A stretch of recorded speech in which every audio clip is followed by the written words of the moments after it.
Nous sommes dans le jugement d'Édom.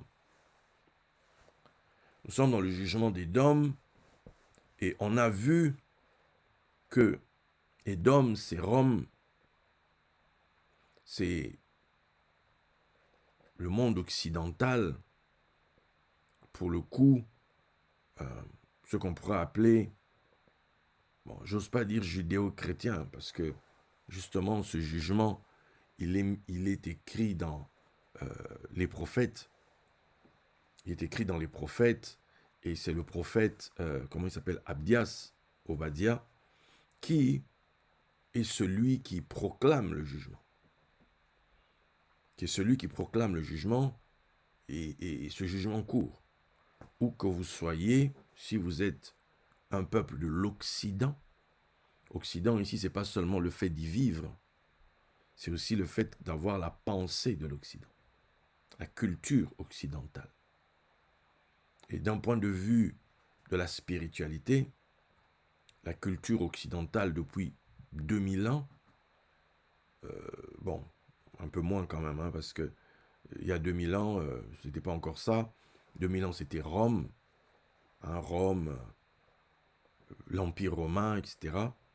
Et puis, il y a eu le moment où Constantin arrive.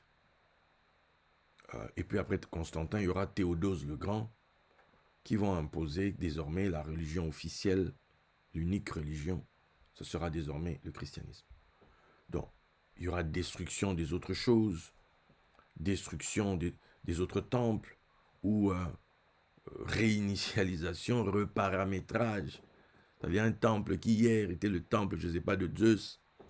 Quelques mois après, c'est devenu un temple chrétien. On ne l'a pas détruit, on a juste, voilà, on a réaligné par rapport à maintenant. On a changé les noms des statues et qu'on a donné des noms chrétiens, on a débaptisé, etc. Donc depuis cette époque, et avec le développement de l'Occident, parce que pendant toute une période, l'Occident était aux abonnés absents, hein, du développement, parce que c'était beaucoup plus loin là-bas les Chinois, mais déjà les musulmans, qui ont fait évoluer un peu même au niveau de la science, etc. Il y avait des grands scientifiques dans le monde euh, islamique. Et tous ces gens-là, eux, à leur époque, des gens d'Europe pour apprendre, aller apprendre là-bas. Et puis à un moment donné, l'Europe s'est réveillée. L'Europe s'est réveillée, etc. Quand je dis l'Europe, donc c'est le monde occidental, la partie occidentale. Et ici, donc, on a la France, on a l'Angleterre, on a le Royaume d'Espagne, Portugal. Il y a eu la période des grandes découvertes, les bateaux qui ont commencé à partir, etc., etc. Il y a eu les grandes révolutions par ici. Et il y a eu l'époque coloniale.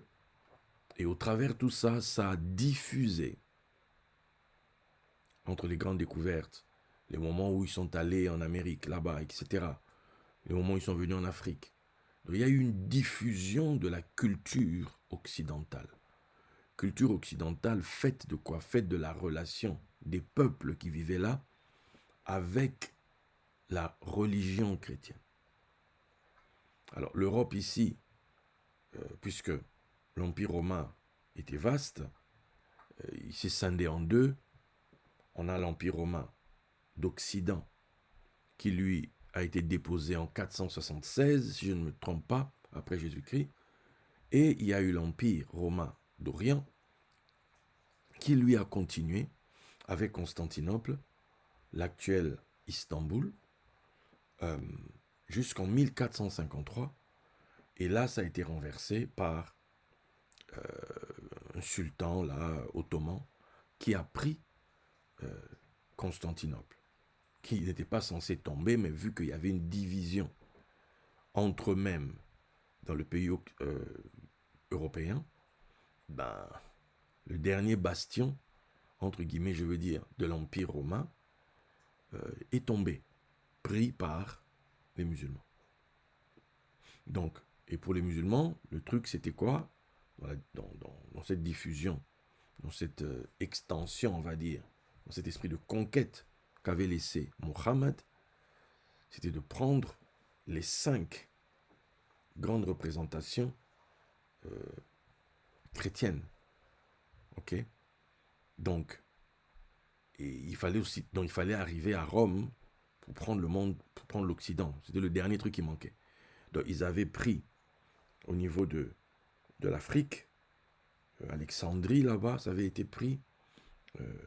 Jérusalem, ça a été pris. Antioche a été pris.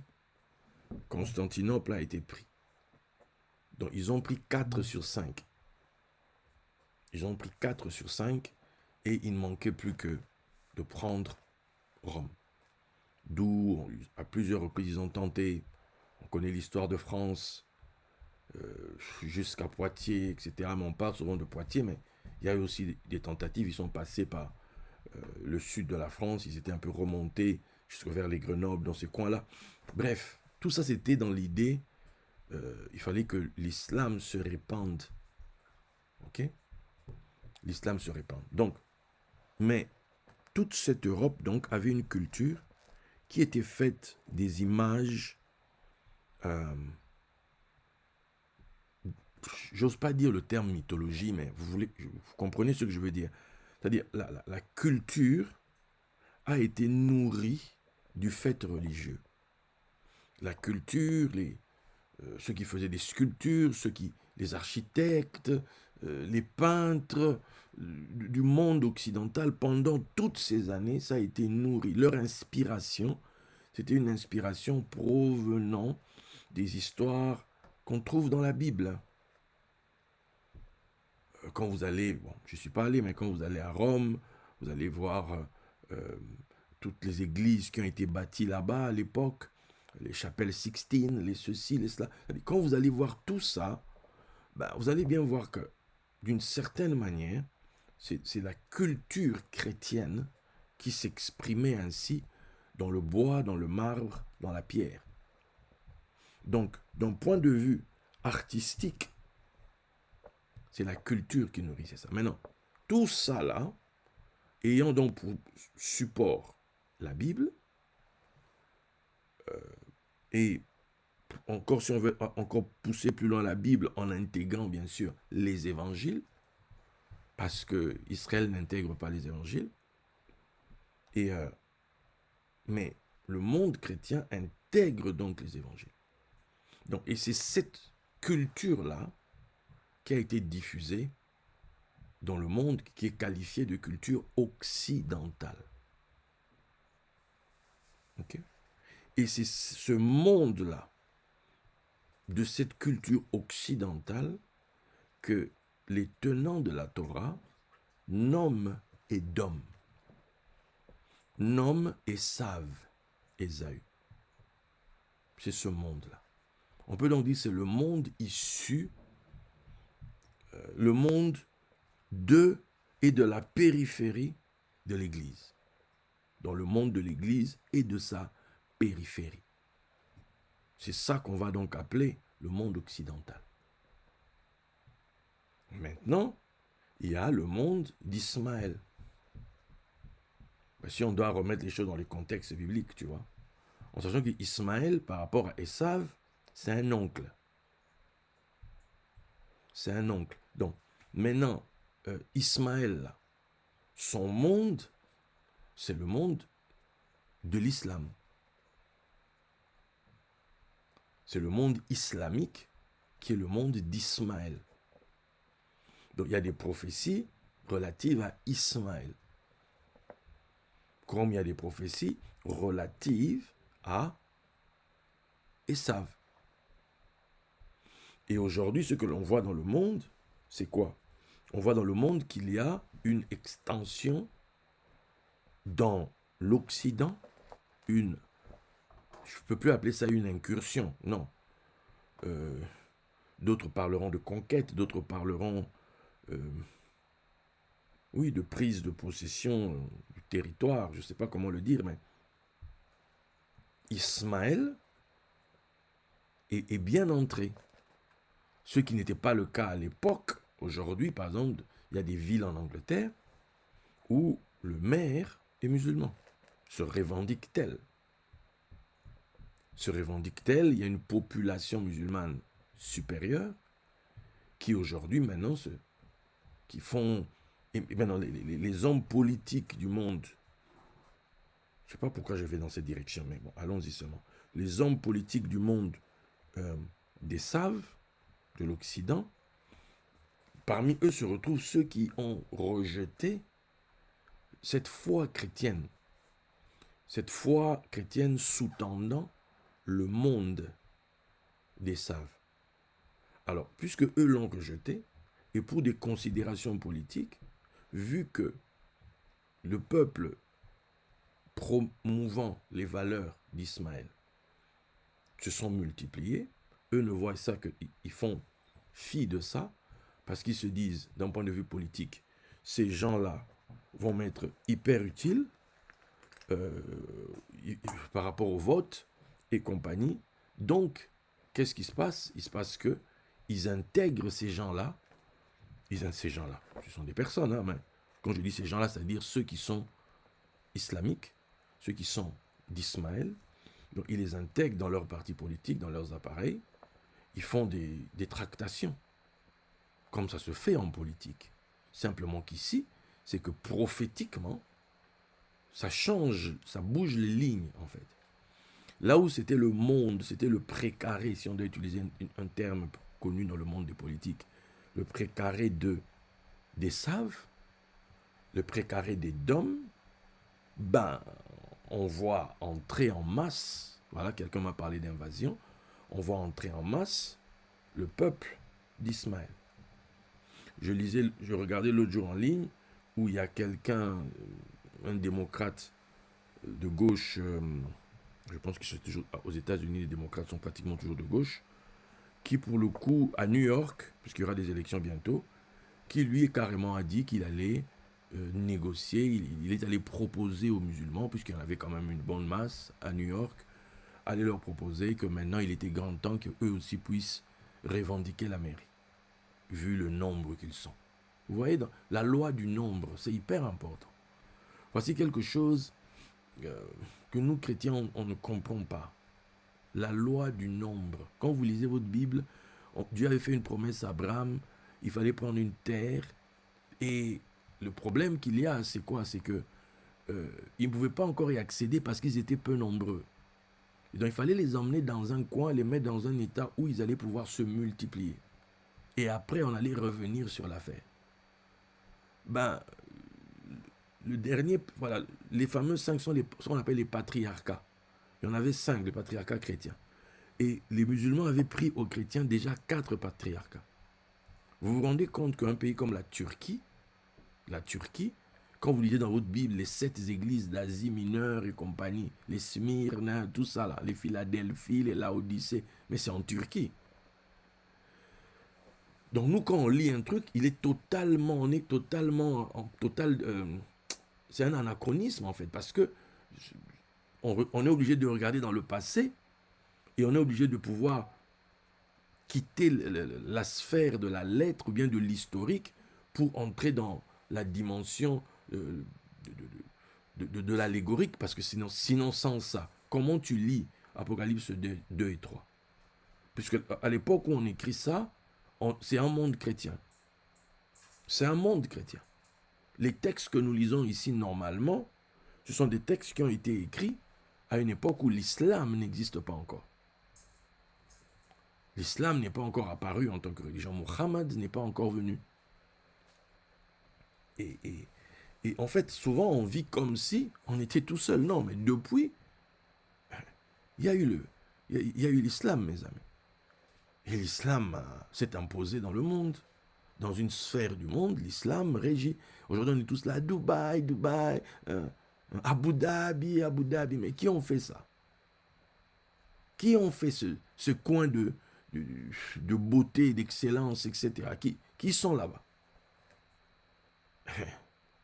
C'est le peuple d'Ismaël qui aujourd'hui fait face à le jugement des dômes est exécuté par Ismaël. Je ne sais pas comment j'ai abouti ici, mais sincèrement, voilà, allons, ok?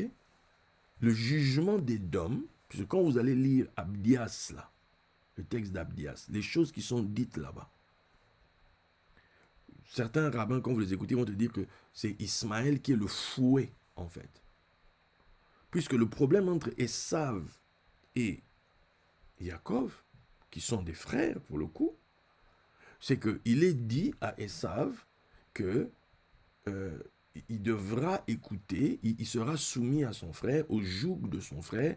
Donc quelque part, puisqu'on dit que la voix, c'est la voix de Jacob, les mains sont les mains d'Esav. Il faut que les mains d'Esav, puisque c'est lui qui est censé être le leader, puisque il doit avoir des mains intelligentes. Parce que si ses mains n'ont pas l'intelligence divine, Esav va faire n'importe quoi. Esav, c'est la force brute. Tu vois, c'est le chasseur, c'est le gars qui part, c'est la force brute. Jacob, c'est le gars stylé, Jacob, c'est le gars à l'intelligence, Jacob, tu vois. Si on doit ramener ça dans Game of Thrones, hein, ma série préférée, dans Game of Thrones, Jacob, ça serait Tyrion. Tyrion Lannister. Il n'est pas grand, il est tout petit, mais il a une tête, c'est-à-dire le gars, il dit, lui très tôt, il a compris que la force, ça ne serait pas son truc. Alors, il s'est lancé dans les livres, à lire. Le gars est devenu un monstre intellectuel, un monstre d'intelligence. Et Esav de l'autre, c'est la montagne, en fait. Esav, c'est la montagne, ou bien l'autre là qui était son frère, ou bien son frère. C'est-à-dire la force brute, quoi. La force brute. Donc, essaie d'imaginer ces deux trucs face à face. Tu te dis, mais il n'y a pas photo. Tu vois, tu dis, il n'y a pas photo. Mais maintenant, le pouvoir n'est pas donné à Esav. Tant que il n'a pas pris le joug de son frère. Il n'a pas reçu l'enseignement de son frère. Puisque Esav, c'est l'homme de l'extérieur et Jacob, c'est l'homme de l'intérieur. Tant qu'Esav va rester un profane, tant qu'Esav va rester à l'extérieur, ben, il va se faire tabasser. C'est-à-dire que jusqu'à ce que lui, Esav, vienne recevoir l'enseignement de son frère. En fait, qui a décidé ça, si on doit parler comme ça dans les Écritures, dans la trame prophétique, c'est Itzhak, pendant qu'il bénit. C'est Itzhak qui acte. Bon, c'est vrai qu'il y avait la prophétie que la maman avait reçue, etc. Quand il est allé voir, les Shem, tout ça, qui lui avait donné, qui avait consulté l'Éternel pour elle, et qui lui avait dit, dans ton ventre, c'est pas seulement 2 enfants, mais tu as 2 nations. Et le plus petit, le plus grand sera assujetti au plus petit. Donc, bon. Mais assujetti comment? C'est ça, en fait, la question. C'est ça. Ce truc-là, c'est assujetti à quel point? C'est que le plus petit sera l'enseignant.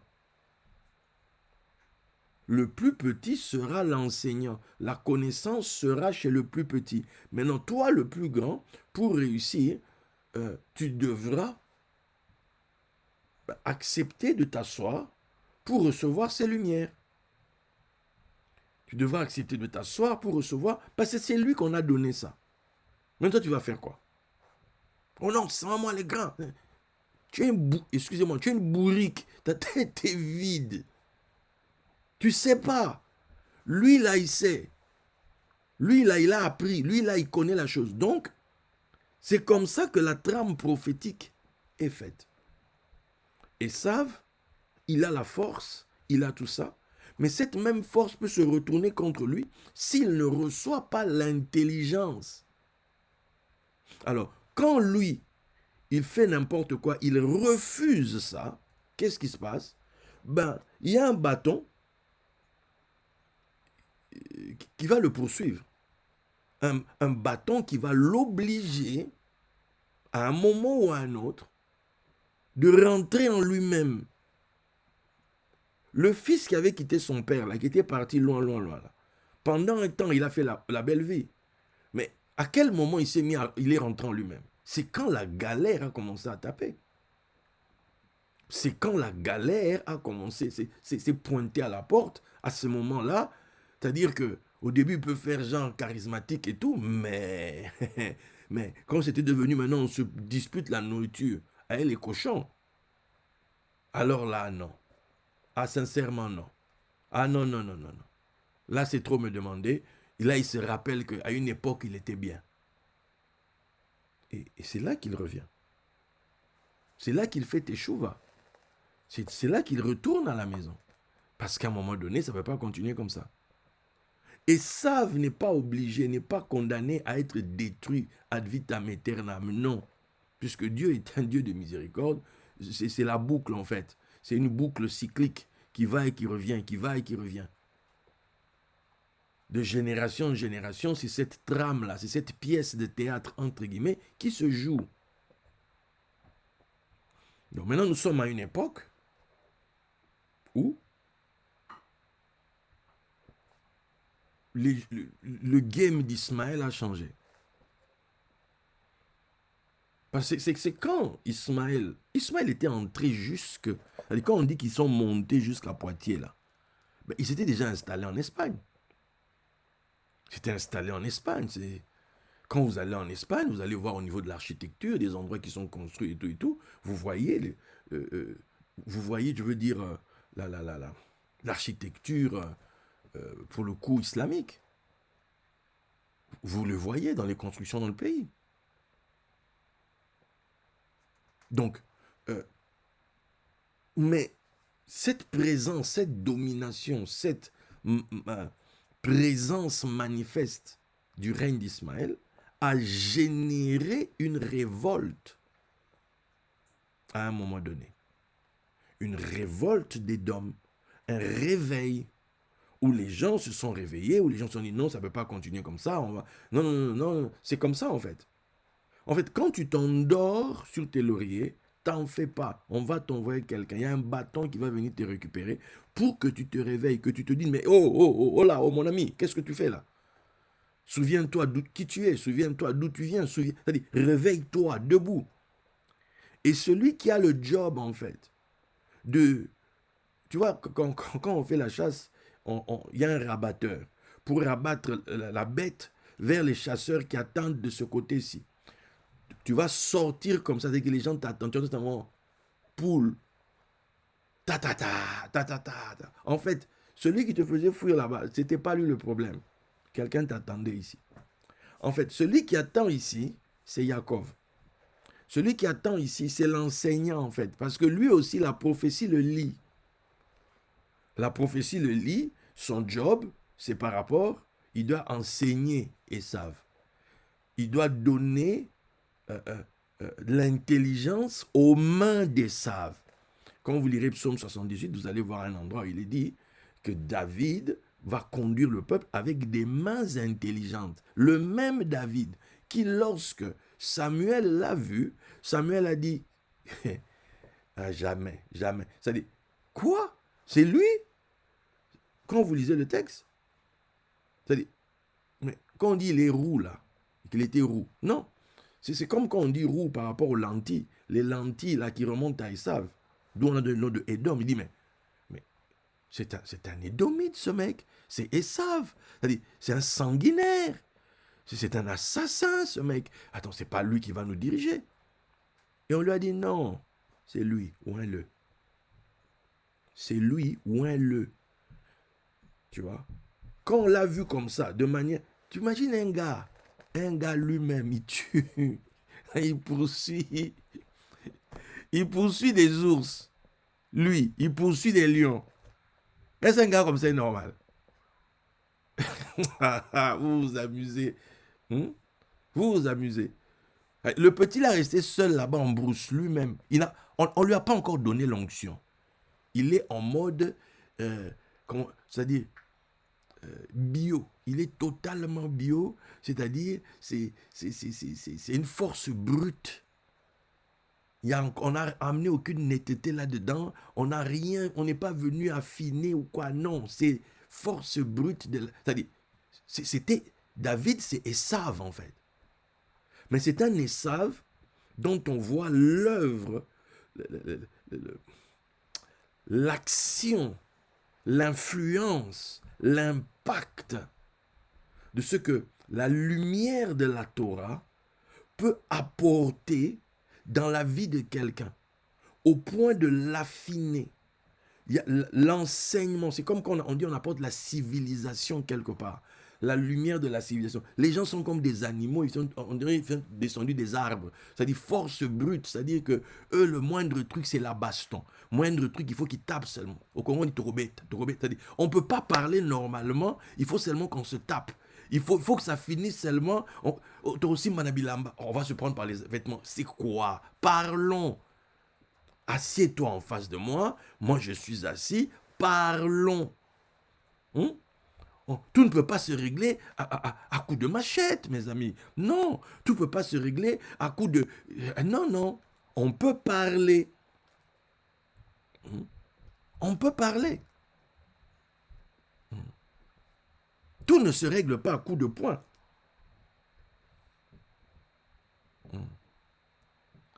Je ne sais pas si je peux donner cette image, cette blague que souvent que je peux lire sur les réseaux. C'est une sagesse africaine en fait. C'est quand tu vois un moustique, ça c'est pour les hommes, hein, un moustique se poser sur tes gonades là, qui te produisent ta semence, quand un moustique se pose dessus, c'est là que tu comprends que tout ne se règle pas par des gifles ou par des coups. Non. Non. Tu veux te tuer toi-même ou c'est comment? Tu vas essayer de négocier avec le moustique, tu vas essayer de prendre un papier pour mettre un peu d'air pour que le moustique se barre. Parce que là-bas, tu ne peux pas frapper. Donc, il y a de ces choses qui ne se règlent pas forcément à coups de poing. Non, on parle.